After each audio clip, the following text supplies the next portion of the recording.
Hello and welcome to Loch Ness Knitting, and this is day 3 of our shop talk videos.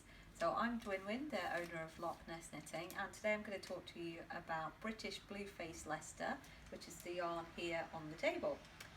My British Blue Faced Leicester is sourced from flocks that are mainly based in Yorkshire and Cumbria, and the process of farming sheep in these areas is considered to be inherently sustainable. If you want to find out more information about that cycle, the Campaign for Real Wool is a very good resource. Go and have a look at them, and they've done a lot of research talking about the carbon footprint of the wool process. I really love working with and promoting British Blue Faced Leicester because it's a great yarn for me. It's available to me all year round, which is fantastic, and it has a great quality when taking up the dye. It's very reliable in terms of dyeing. I can almost predict what colour some of these natural dyes are going to give me. It takes the dye very evenly, so if I want variation and tones, I'm doing that on purpose. And it's just a lovely yarn to work with in terms of the smoothness that we get, and I think it is the British equivalent of the quality, the availability of the merino yarn, which I talked about yesterday.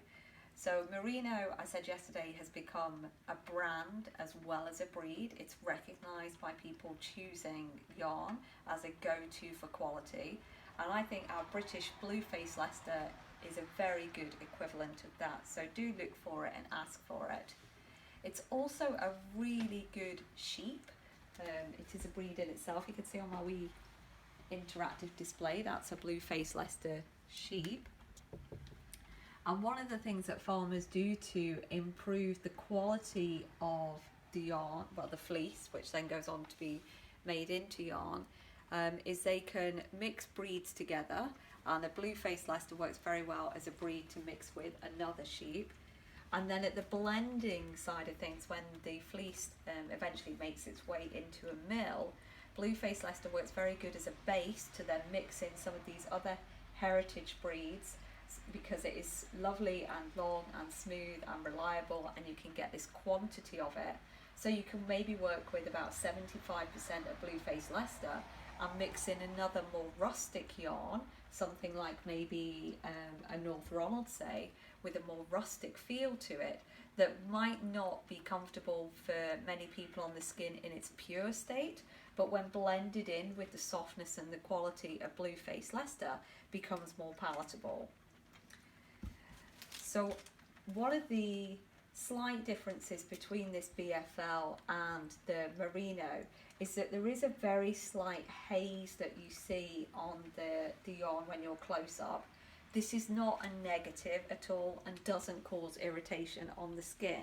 What it actually does is make BFL really, really great for stranded knitting. Those fair isle patterns, stripes and colour combinations where you're using different colours together, and when the yarn has a little bit of a fuzz or a haze around it, it actually fills in the gaps, the tiny gaps in between stitches, and when it's blocked and nice and full, then those stitches are filled up and there's no gaps between the colour, which makes a very even work.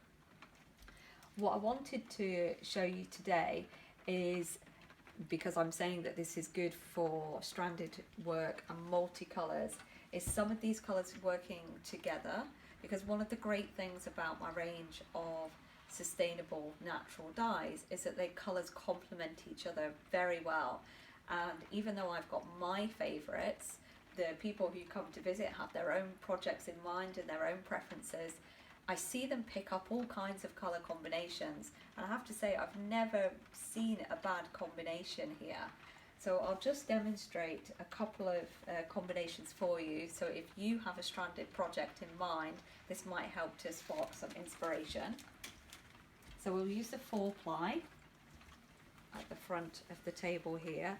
I'll unskin it, and one of the things you're looking for with your stranded knits is the contrast between yarns. And even though you're not using them 50-50 evenly, this is still a good quick way to test, is there contrast between skeins? So that nicely contrasts. Nice bright contrast there. Good quick way to check a contrast. Move on.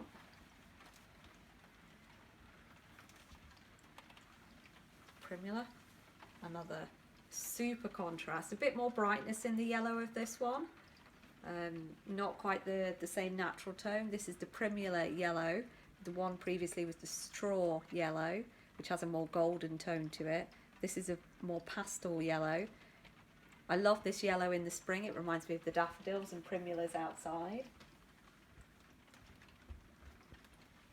If we put those two yellows together, not so much of a contrast there, so this together would be more subtle, but they still look very nice together as a more subtle blend. So maybe what we would do to work with those in a stranded knit is bringing a third colour, and most of your stranded knits do tend to work between 3 and 5 colours, although not all in one row. My goodness, you're setting yourself up for a challenge if you're looking at a pattern which has more than 2 colours per row. So let's have a look. There we go. So that has put the dark colour, which is the earth colour from the Cafe collection, in between the straw and the Primula.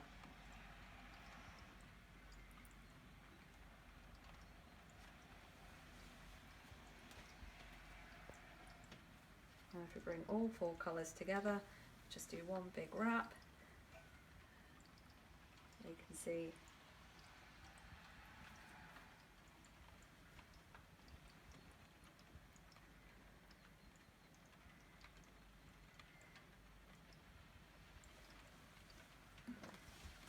these down. I've got another example of the BFL knitted up in the shawl pattern here. This is the shawl pattern Cossiger, which is available in a knitting kit. We're going to talk more about knitting kits on Friday, but this is an example of the BFL made up into a finished object, which I hope you agree is very pretty. If you have any questions or comments about the BFL today, if you'd like me to talk more about a certain colour, or if you'd like pictures, just feel free to post feedback and questions and comments below the videos. I'll keep an eye on those, or you can email me directly at lochnesknitting@gmail.com. Before we go, we'll just do our small business shout out for today, which goes to Alison at Bunlowick Woolery, which is over there in the rain. Alison is a total expert on spinning, hand spinning, and working with fleeces in their raw state and transforming them into magnificent yarn. So please do take a look at Bunlowick Woolery. She is on Facebook and she would love to see your comments. You can see more of my videos on YouTube, on Loch Ness Living. Thank you very much for joining us today. Please like and share if you've enjoyed the video. Thank you.